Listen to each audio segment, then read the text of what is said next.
Salut à toi, bienvenue dans cette nouvelle vidéo. Alors aujourd'hui on va parler d'auto-sabotage. Qui n'a jamais été victime d'auto-sabotage? Je crois que dans notre vie, on a tous vécu des situations suffisamment intenses, des situations qui nous font remettre tellement en question qu'on préfère les mettre de côté et puis se priver de cette occasion de progression ou d'évolution personnelle. Perçois ça comme tu le veux. Ce qui se passe, c'est que lorsque on est une personne relativement sensible, pour pas dire hypersensible, j'essaie un petit peu de me détacher progressivement du terme hypersensibilité pour éviter de m'enfermer dedans. J'aimerais m'adresser à un public plus large, mais on reste quand même sur le fait que voilà, on est ensemble entre personnes sensibles, on va pas se mentir. Lorsque tu perçois des situations où tu es vraiment sensible, tu le perçois avec un contexte émotionnellement fort, ce qui va amener à amplifier la perception de toutes ces situations et donc les rendre beaucoup plus difficilement assimilables. Et donc ça peut rendre la difficulté beaucoup plus ardue pour t'engager dans telle situation, que ce soit dans une voie professionnelle ou même dans une voie personnelle, tu peux t'auto-saboter même dans tes relations. Alors je vais t'aider à repérer à travers 3 indices vraiment très marquants les schémas pour lesquels tu peux t'auto-saboter. Alors quels que soient tes objectifs, ça peut être dans le travail, ça peut être dans tes relations, ça peut être en amitié, ça peut être en amour, ça peut être même au niveau de tes objectifs personnels, ça peut être des objectifs sportifs ou des objectifs de nutrition. Tu peux vraiment être dans une dynamique d'auto-sabotage et je vais te donner les 3 indices principaux, si tu en doutes encore, qui font que tu t'inscris dans un schéma d'auto-sabotage. Et puis à la fin de la vidéo, je vais te donner un petit exercice à faire pour justement aller de l'avant et sortir de ce cercle vicieux. Alors le premier indice, c'est une procrastination répétée. Peut-être que lorsque tu as des choses à faire, tu es amené à repousser indéfiniment cette tâche par peur du succès, mais aussi par peur de l'échec. Donc, pour éviter d'être exposé à cette situation, tu préfères la repousser parce que ça te met dans un état anxieux. Et parce que tu es dans un état anxieux, tu n'as pas trouvé mieux que l'inaction avec cette volonté de perfectionner ce projet dans ta tête. Donc tu es dans l'hypermentalisation. Et le fait de rester dans ta tête va ne faire que alimenter cette anxiété par rapport à une situation.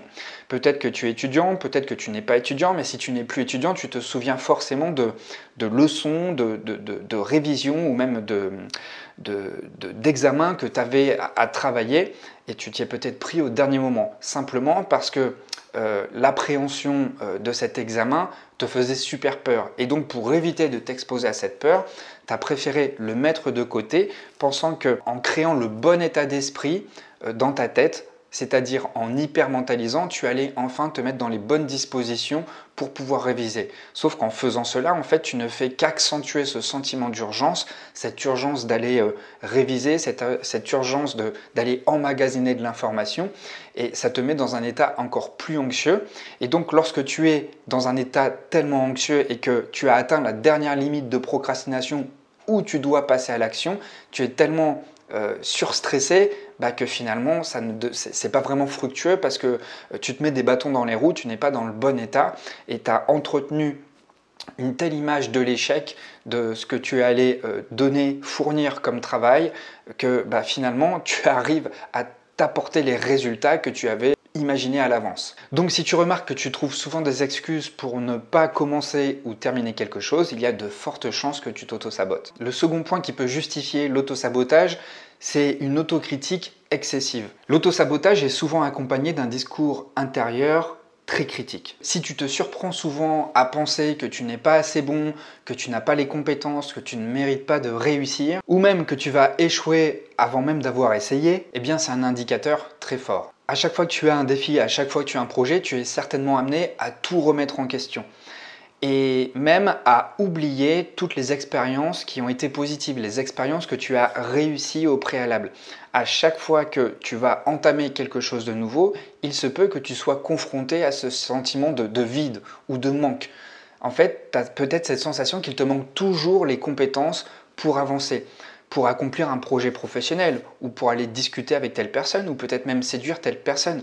Il y a toujours cette sensation de vide, cette sensation qu'il te manque toujours quelque chose. Donc tu es forcément dans l'autocritique, dans un jugement extrêmement excessif où tu as toujours cette sensation que tu n'es suffisamment pas à la hauteur. Donc cette autocritique excessive peut te faire abandonner des projets qui pourtant ont vraiment un réel sens pour toi. Et j'ai même envie de te dire que plus le sens est fort, plus la peur de l'échec, mais aussi la peur de la réussite est importante. Et donc, pour éviter d'échouer dans ce sentiment d'accomplissement, eh bien, tu préfères te retirer et ne pas passer à l'action pour éviter justement la douleur de l'échec. Tu peux même te priver d'opportunités qui pourraient justement t'apporter tout ce dont tu as besoin pour réussir tes projets. Et puis enfin, le troisième indice qui peut mettre en exergue cet auto-sabotage, c'est le fait d'abandonner des projets à mi-chemin. Alors je ne sais pas si ça te le fait, mais en tout cas, ça a lieu chez beaucoup d'élèves que j'accompagne en coaching. Beaucoup de personnes, notamment dans le coaching professionnel, commencent de nouveaux projets avec beaucoup d'enthousiasme. Il y a cet effet feu de paille avec beaucoup d'euphorie au début et puis très rapidement, ils abandonnent. Tu sais, ça rejoint un petit peu les résolutions du 1er janvier, où au début on est tout feu tout flamme, ou même les résolutions de début septembre avec la rentrée, on s'inscrit à la salle de sport, on suit un nouveau régime, on s'inscrit à un programme, n'importe quel programme, on le suit à fond les premiers jours, on va au-delà de ses ressources, et puis au bout d'un moment, on se grille, et puis on se dit que finalement on n'est pas fait pour ça, et on arrête tout. Donc, tous les projets dans lesquels tu as beaucoup d'enthousiasme, où tu engages beaucoup d'énergie, peuvent être finalement contre-productifs parce que tu es dans un tel engagement, dans un tel excès, dans un tel don de toi qu'au bout d'un moment, tu vas au-delà de tes ressources et tu abandonnes ton projet en cours de route. Pourquoi? Parce que tu es dans une stratégie court terme. Tu ne vois pas le projet sur le long terme et au lieu de courir un marathon, d'économiser tes efforts et de bien intégrer le fait que tu vas avoir beaucoup de routes à faire, que tu vas avoir de nombreux obstacles comme dans tout projet de vie, que ce soit en amour, professionnel, en amitié ou même spirituel, on rencontre toujours des obstacles. Eh bien, au lieu de prendre conscience que tu as des obstacles, qu'il va falloir prendre le temps, qu'il va falloir se ménager, tu préfères être dans un état d'esprit de sprint où tu te dis plus vite je vais dépenser mes efforts, plus fort je vais m'investir et plus vite je vais décrocher mon objectif. Sauf que la vie, hélas, n'est pas comme ça. Elle est beaucoup plus maligne et il va falloir vraiment que tu puisses t'inscrire dans un schéma où il va falloir prendre en compte cette temporalité, où il va falloir prendre en compte le fait que la vie sème des choses sur notre chemin. C'est ni bien ni mauvais, ce sont ce qu'on appelle des obstacles, mais ce sont tout simplement des rencontres avec des choses qui vont nous faire grandir. Ce qu'on appelle des obstacles, simplement, c'est ce qui nous amène à nous remettre en question, à prendre un petit peu plus de temps et puis à apprendre davantage sur soi. Donc si tu as tendance à ne pas mener tes idées ou des projets à terme, et pourtant des choses qui te tiennent à cœur, il y a de fortes chances aussi pour que tu t'auto-sabotes. Alors, ça peut être dû à plusieurs raisons. La première raison, c'est la peur du succès, parce qu'une fois qu'on a décroché son objectif, qu'est-ce qui se passe? Ah, bah là, ça y est, on est encore confronté à un sentiment de vide. Qu'est-ce qui va se passer une fois que j'aurai décroché mon super objectif, une fois que j'aurai trouvé le métier de mes rêves, une fois que j'aurai trouvé la personne avec qui j'ai envie de faire ma vie? Qu'est-ce qui va se passer? Parce que je ne suis plus alimenté par mon désir de tendre vers quelque chose. Donc là, encore une fois, on est encore soumis quelque part à une sensation de vide. Et puis, il y a toujours aussi cette notion de responsabilité. Lorsque je m'engage dans un projet, évidemment, ça va me demander de sortir de ma zone de confort. Ça va me demander d'évoluer. Ça va me demander d'avoir une posture différente par rapport à aujourd'hui. Donc, de changer des choses. Donc, de quitter mon petit confort d'aujourd'hui pour atteindre quelque chose qui va me faire grandir, mais aussi qui va m'obliger à endosser davantage de responsabilités. Et ça peut être peut-être effrayant, ça peut en tout cas remuer des choses et te faire réfléchir entre, ok, qu'est-ce qui est le mieux pour moi? Qu'est-ce qui est le plus facile à vivre? Est-ce que c'est de rester dans mon confort et de ne pas bouger? Ou est-ce que c'est de bouger des choses, quitter mon confort, endosser des responsabilités, quitte à quitter la petite zone facile où je suis. Mais en fait, je vais t'aider vraiment à résoudre cette équation qui semble inextricable pour beaucoup de personnes, c'est que lorsqu'on a de la difficulté à quitter sa zone de confort, on a bien conscience qu'il y a quelque chose qui ne va pas, on a bien conscience qu'on est enfermé dans une prison dorée, cette prison dorée entre guillemets, parce que c'est pas forcément glorieux, c'est pas forcément réjouissant, c'est pas forcément confortable, mais quelque part on peut se sentir confortable dans sa douleur. Parce que le fait de rester confortable dans cette douleur amène une certaine complaisance, celle de ne pas bouger.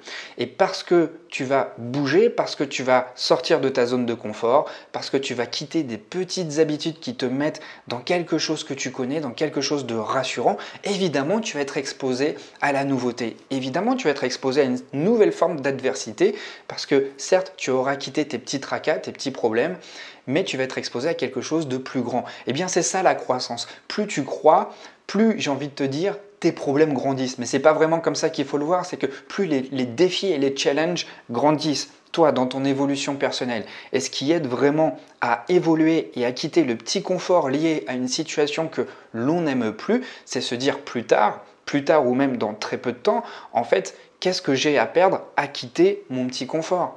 Finalement, est-ce que c'est pas mieux de vivre quelque chose où ça va pas forcément être entièrement satisfaisant à 100%, mais finalement j'aurai beaucoup plus de gains et beaucoup plus d'intérêt à être exposé à de nouvelles difficultés qui, de toute façon, au bout d'un moment, vont devenir une habitude. Je vais être toujours exposé à la même chose et donc ça va encore devenir quelque chose pour lesquels je vais m'habituer très facilement et très rapidement.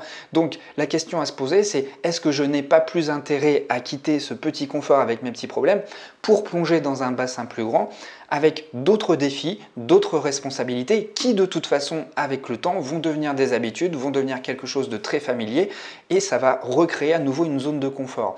Une zone de confort, c'est quelque chose qui s'agrandit progressivement, mais lorsqu'on reste dans cette zone de confort, de toute façon on progresse toujours par palier, et lorsqu'on reste dans cette zone de confort, au bout d'un moment, quelle que soit la taille de cette zone de confort, lorsqu'on a suffisamment passé de temps dans cette zone de confort, elle devient forcément familière et donc rébarbative et on a envie d'en changer. Donc l'idée ici, eh bien, c'est de toujours faire la comparaison entre ce que j'ai à gagner et ce que j'ai à gagner à rester dans ma zone de confort et ce que j'ai à gagner à sortir de cette zone de confort pour aller dans quelque chose de plus grand. Vous verrez qu'avec un petit peu de raison et en relativisant bien, on a toujours intérêt à grandir en fait. Et ce qui va vous aider vraiment à déceler ces schémas d'auto-sabotage pour vraiment prendre conscience que là, précisément, à ce moment précis, j'ai conscience, je suis lucide sur la situation. Lorsque je m'entends parler à quelqu'un, lorsque je m'entends dire des choses, lorsque je dois me présenter par exemple et que je parle de moi en termes très négatifs, où je me déprécie beaucoup, c'est là, juste avoir la conscience de s'arrêter et se dire « Ok, stop, on arrête, on va engager la conversation sur un autre sujet et puis on va faire en sorte que je puisse davantage me valoriser. » Ce qui va te permettre de faire ça, c'est d'avoir une meilleure conscience de tes émotions, mais aussi de tes pensées et de tes croyances limitantes. Et pour ça, hier soir, j'ai vu un documentaire sur des écoles alternatives en Colombie-Britannique. Alors ça me parle beaucoup parce que lorsque j'étais plus jeune, j'y ai passé quelques mois. La Colombie-Britannique, c'est au Canada, on appelle ça la Californie canadienne. Donc c'est dans la région de Vancouver et il y a vraiment sur le plan de l'éducation des perspectives très progressistes. Alors ça reste de l'école alternative, hein, c'est pas dans toute la Colombie-Britannique qu'il s'agit de ce type d'éducation, mais ce que j'ai vraiment apprécié, ce qui a vraiment retenu mon attention dans ce documentaire, c'est le fait que les adultes encadrants propose tous les jours à chaque enfant d'avoir un site spot. Un site spot, c'est un endroit où on est bien, de préférence dans la nature, mais si vous n'avez pas de nature, il y a un endroit chez vous où vous devez vous sentir bien, et c'est de prendre l'habitude de s'asseoir plusieurs minutes dans ce spot. L'idée, c'est pas de passer 3 heures, l'idée, c'est de le faire tous les jours, de s'asseoir 5 à 10 minutes dans ce site spot et de ne rien faire. C'est pas facile de rien faire. Vous éteignez tout, écran, wifi, etc. Pas de télé, pas de radio, pas de distraction. Vous êtes tout seul, vous êtes juste avec vous-même. C'est assez confrontant quand on n'a pas l'habitude. Mais justement, c'est en s'habituant à ces moments d'honnêteté vis-à-vis de soi que l'on est finalement confronté à ses émotions, que l'on est confronté à ses pensées. Et le plus souvent, si on a toujours le smartphone, l'écran et tout ça, s'il y a toujours du bruit autour de soi, c'est qu'on est dans une stratégie de fuite, une stratégie d'évitement. Parce que oui, au début, c'est inconfortable. Évidemment, on ne va pas se mentir, c'est toujours un petit peu inconfortable de se confronter à des choses qui tournent dans notre tête. Ça génère de l'anxiété, ça génère aussi de l'insécurité. Mais je vais être honnête avec vous, on a besoin de se confronter à ces moments-là. Et ce sont des moments de reconnexion. Et vous allez vous apercevoir que plus vous êtes conscient de ce qui se passe en vous, plus vous allez avoir un regard lucide sur les schémas qui se répètent. Vous allez certainement réaliser qu'il y a des choses qui sont défaillantes chez vous. Et l'idée ici, évidemment, ce n'est pas de s'auto-juger, c'est plutôt d'être dans une démarche d'autocompassion. Mais avant d'être dans l'autocompassion, il s'agit vraiment d'être vraiment lucide sur ce qui se passe en soi, lucide sur ce qui déraille le plus souvent dans notre vie. On a tous des points de vulnérabilité, il ne faut pas s'en vouloir pour ça, on est là pour apprendre. La vie est un chemin d'apprentissage, donc ne vous désespérez pas, ne vous exaspérez pas de toujours répéter un schéma répétitif. L'idée ici, c'est de vraiment mettre le doigt sur ce qui ne va pas. Donc ça demande de la franchise, ça demande de l'honnêteté, mais ça c'est courageux, je suis sûr que tu en es capable. Fais ça tous les jours, trouve-toi un sweet spot. L'endroit privilégié, c'est d'être dans la nature, c'est d'abord d'observer tout ce qui se passe autour de soi. Ça ne peut que t'inciter à revenir en toi. Trouve-toi un arbre, trouve-toi une rivière, trouve-toi un endroit où tu es bien, où tu es sûr d'être tranquille, de ne pas être dérangé. Et puis, crée-toi ce rendez-vous quotidien. Ce rendez-vous va vraiment te permettre d'être conscient de ce qui se passe en toi. Ensuite vient la démarche d'autocompassion. Qu'est-ce que je peux faire pour faire en sorte de ne pas être si critique envers moi-même, de me donner cette chance, de m'apporter suffisamment d'amour et de bienveillance pour pouvoir aller dans une direction que je mérite. Et justement, lorsque tu vas te retrouver en situation in vivo avec une personne, c'est à toi de le faire aussi. C'est souvent devant le même type de personne que tu commences à t'auto-dénigrer, que tu t'auto-critiques, que tu te dévalues. Lorsque tu te retrouves devant cette personne-là, tu vas être beaucoup plus conscient de la manière dont tu vas t'exprimer. Et je ne veux pas dire ici que ces moments passés dans ton sweet spot vont t'apporter toutes les solutions. Néanmoins, ils vont t'apporter toute la conscience lorsque tu vas te retrouver en situation pour ne pas réitérer à nouveau ce schéma et pouvoir t'engager dans une nouvelle direction avec cette personne. Donc, quand tu t'aperçois que tu t'autocritiques et que tu te dévalues, arrête-toi tout de suite. Arrête-toi tout de suite et ne continue pas de remuer le couteau dans la plaie et de t'auto-saboter, mais au contraire, arrête-toi et choisis un autre sujet de conversation. Ça, c'est un exemple. Pareil pour tous tes objectifs professionnels. Si tu t'aperçois que tu t'engages dans quelque chose et que tu arrêtes tout de suite en chemin, que tu arrêtes ce que tu as commencé, fais une pause et demande-toi pourquoi tu as arrêté. Quelles idées, quelles sensations, quelles émotions sont en toi? Reste vraiment lucide là-dessus. Tu peux même écrire si ça peut t'aider. Le fait d'écrire va te permettre d'extérioriser. Et ensuite, demande-toi si ça vaut vraiment le coup d'arrêter ce que tu as vraiment commencé.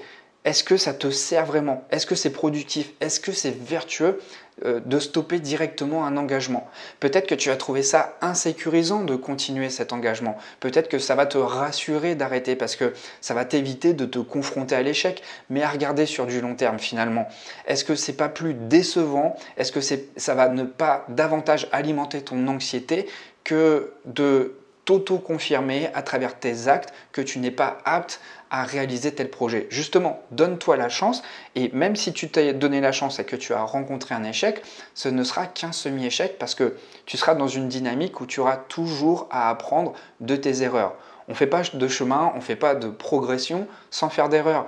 Une erreur est une occasion de progression. C'est ça aussi qu'il faut reconfigurer. Donc je t'invite vraiment à revoir autrement, en tout cas à reconsidérer autrement la notion d'échec. Alors voilà. Moi, c'est vraiment une thématique que j'ai envie de bosser en ce moment, l'auto-sabotage. Si tu as envie qu'on bosse là-dessus, en ce moment, je propose des coachings. Tu as juste à cliquer sur le lien sous la vidéo dans la description. Tu vas tomber sur la page de description. Ça va tout expliquer. Ce sont des séances de 90 minutes. Et donc, quelle que soit ta problématique, qu'elle soit professionnelle, qu'elle soit financière, qu'elle soit relationnelle, qu'elle soit émotionnelle, on va pouvoir bosser ça ensemble. On va cerner ta problématique. Et ensuite, je vais t'écouter. Je vais écouter la manière dont tu vis les choses. Je vais m'intéresser au contexte dans lequel tu vis et ensuite je vais te proposer des perspectives et des pistes pour pouvoir évoluer en ce sens et surtout pour briser des schémas si tu es prêt à évoluer en ce sens. Alors j'espère que cette vidéo t'aura parlé. N'hésite pas à partager dans les commentaires les situations dans lesquelles tu rencontres d'autres des difficultés, ça pourra m'aider prochainement aussi à créer les prochains contenus, des contenus toujours plus proches de vos problématiques. C'est le sondage que j'ai proposé si vous êtes dans la mailing list. J'ai demandé voilà, quelques éléments de réponse parmi vous pour qu'on puisse avancer ensemble, parce que c'est vraiment mon objectif, qu'on puisse faire les choses ensemble, qu'on puisse progresser et voilà, toujours avancer, ne jamais se reposer sur ses acquis. Voilà, tout est dit, je vous dis à très vite et puis merci beaucoup d'avoir suivi cette vidéo et peut-être à très vite dans les coachings.